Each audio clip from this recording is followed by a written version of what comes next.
What do you do if a conflict on your team crosses the line? What if it turns into bullying or abusive behavior? How do you handle it? And where do you draw the line? Workplace bullying is a real threat to employees' physical, emotional, and professional well-being. While occasional disagreements and clashes between people on your team are normal, bullying is not. That's why it's so important for managers to know what bullying is, how to spot it, and what to do once you're made aware of it.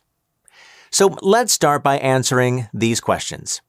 What is workplace bullying? And what are a few examples of abusive behavior?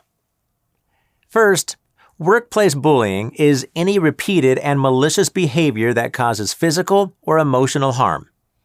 Bullying is a form of aggression, abuse, or mistreatment. Abusive behaviors can be subtle or not so subtle.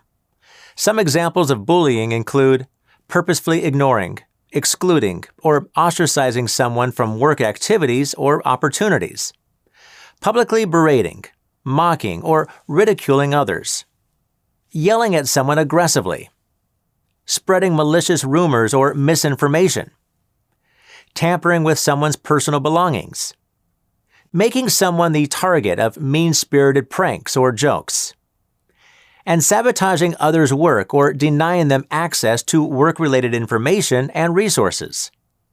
These are just a few examples, but many other abusive behaviors count as bullying. When you're evaluating employees' conduct, it's helpful to remember that bullying is typically characterized by three factors. First, it's an ongoing pattern of behavior. Second, the behavior is intentional or purposefully malicious. And third, it causes physical or emotional harm to the person who's targeted. Now, what should managers do if you become aware of an employee who's bullying others? Here are 4 steps. The first and most important step is to stop the behavior from continuing. Always intervene to stop bullying when you see or hear about it, as long as it's safe to do so. You might cut the bully off from talking, pull them aside to speak privately, or call out misconduct publicly. In a firm voice, tell the employee that their behavior is unacceptable and must stop immediately. In addition to telling the employee to stop their abusive behavior, tell them about the potential consequences and repercussions if they don't. Refer back to your company's anti-bullying policies and rules for employee conduct.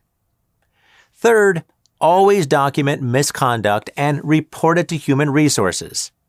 Documentation will help to establish if an incident is part of an ongoing pattern of abusive behavior. Jot down the critical details in your documentation like the date, time, who was involved, a detailed description of events, and the names of any witnesses. Finally, take appropriate action. Review your company policies and consult with your human resources department to take appropriate action.